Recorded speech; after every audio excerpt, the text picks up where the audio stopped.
The steel corridors of the research vessel, Midnight Hawk, echoed with the soft hum of gravity generators as Captain Jack Morrison reviewed the latest mineral survey reports from the outer rim. 3 years into deep space exploration, and his crew had cataloged 17 uninhabited systems without incident. Tonight would change everything. The proximity alarm shattered the monotony. "Captain, we have an unidentified vessel approaching at impossible speed," Lieutenant Davies called from the sensor station. Her voice tight with concern. Jack moved to the main display, watching as a massive ship materialized from nowhere. The craft dwarfed his modest exploration vessel, its crystalline hull refracting starlight in patterns that hurt to observe directly.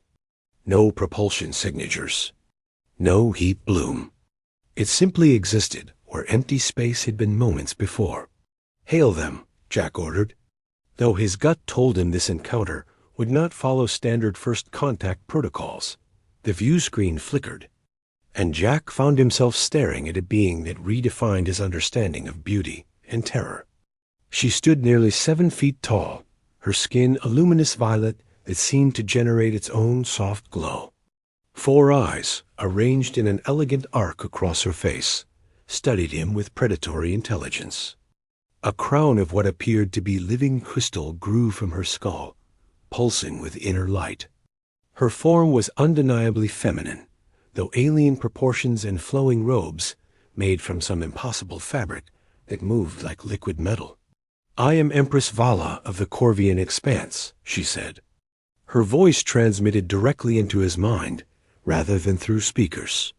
"Your species is new to us. Fascinating.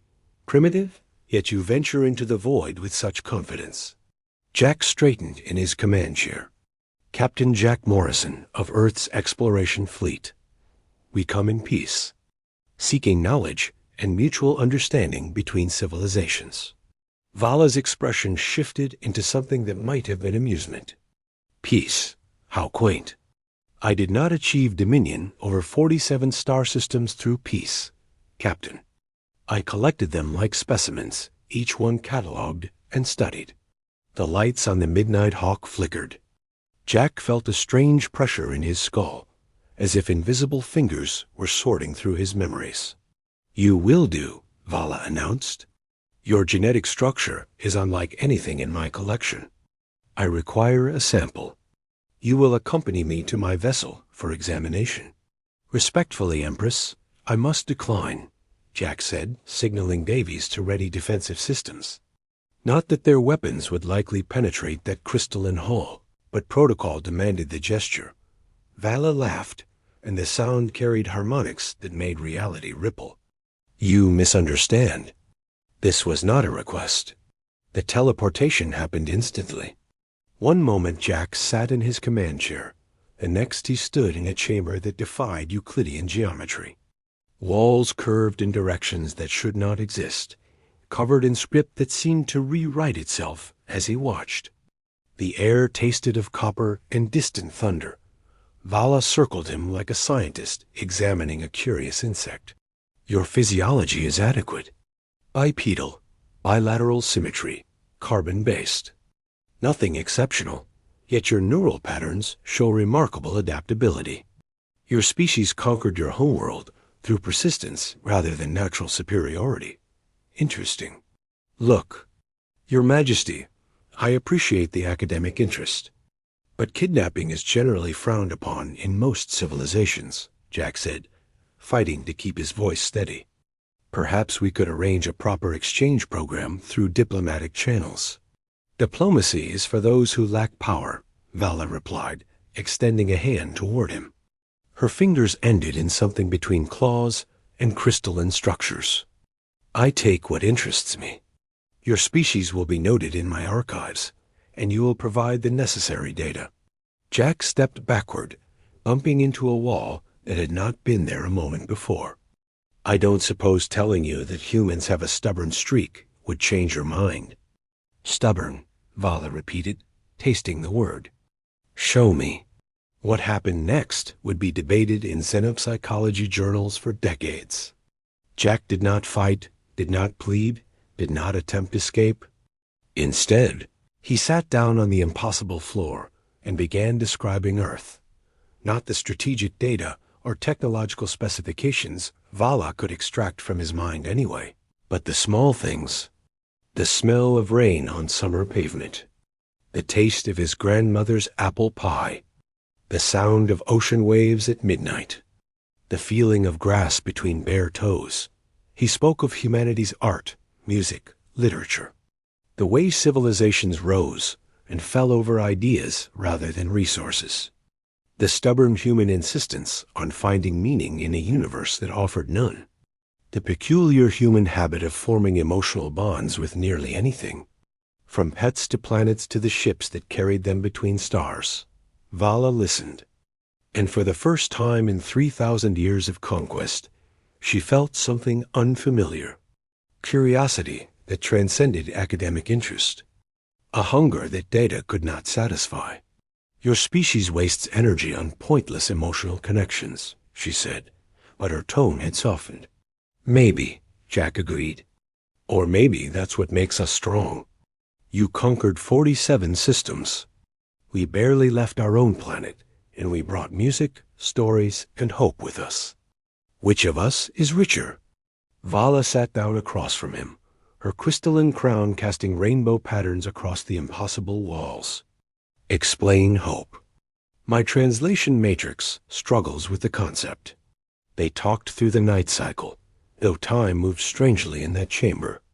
Jack described human philosophy, the eternal struggle between despair and determination. Vala countered with Corvian epistemology, the pursuit of knowledge as the highest virtue. They debated the nature of consciousness, the value of individual life versus collective achievement, the role of emotion in rational decision-making. Somewhere during the conversation, Vala's academic interest transformed into something else. This human specimen did not cower or rage or attempt manipulation. He simply existed, fully and authentically, sharing his perspective without demanding she adopt it. Novel, unprecedented, addictive. Jack finally asked to return to his ship. Vala found herself reluctant to comply. Your crew is unharmed. My vessels have provided them with supplies and safe passage coordinates.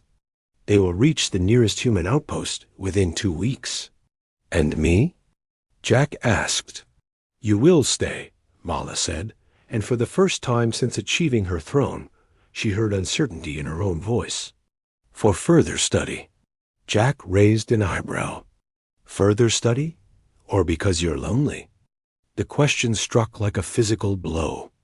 Vala, Empress of the Corvian Expanse, conqueror of worlds, holder of 10,000 titles, realized the truth in his words.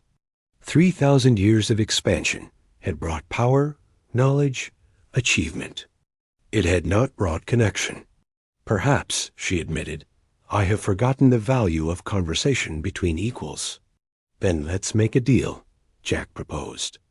I'll stay and teach you about humanity. In exchange, you teach me about the Corvian Expanse. No specimens, no archives. Just two people sharing perspectives. Vala considered this. Every instinct of conquest screamed that she should simply take what she wanted. But a new instinct, barely recognized, whispered that some things could not be taken. They had to be given freely. Agreed, she said. The months that followed transformed both of them. Vala's research vessel became a floating academy where human stubbornness met Corvian intellect. Jack learned the mathematical beauty of Corvian stellar cartography. Vala discovered human comedy, particularly the concept of sarcasm, which delighted her endlessly. They debated philosophy in the observation deck, while galaxies wheeled overhead. Vala demonstrated Corvian meditation techniques that allowed consciousness to perceive quantum probability fields. Jack taught her poker and watched in amusement as this empress, who had conquered star systems, struggled with the concept of bluffing. The transformation in Vala became apparent to her own subjects. She issued fewer conquest orders, spent more time in diplomatic negotiations. Her court whispered about the human who had somehow tamed their terrible empress, though Jack would have laughed at the notion. He had not tamed anything. He had simply offered friendship, and Vala had been starving for it without knowing. 6 months into their arrangement, Jack woke to find Vala standing by his quarters, her crystalline crown dim with what he had learned to recognize as uncertainty. "My council demands I either release you or formally declare you a subject of the Empire," she said quietly. "They fear your influence over my decisions. What do you want?" Jack asked. Vala was silent for a long moment. "I want you to stay. Not as a specimen or subject. As something my language has no word for. Friend?" Jack suggested. "More than that," Vala admitted. "You have become essential to my existence in a way I cannot quantify. It is inefficient, illogical, and I find I do not care." Jack smiled. "Your Majesty, are you saying you've developed feelings for your human specimen?" "Do not mock me, Jack Morrison," Vala said, but her eyes held amusement rather than anger. "This is difficult to admit for one such as myself." Jack stood and approached her, this alien empress who could unmake worlds with a thought. "Then I'll make it easy. I'm staying because I want to, not because you ordered it. I've grown rather fond of you, too." The relief that flooded through Vala was palpable. Her crown blazed with sudden light, and the walls of the ship seemed to hum with sympathetic. If you enjoyed this video, consider supporting us with super thanks. Your support helps us create more great.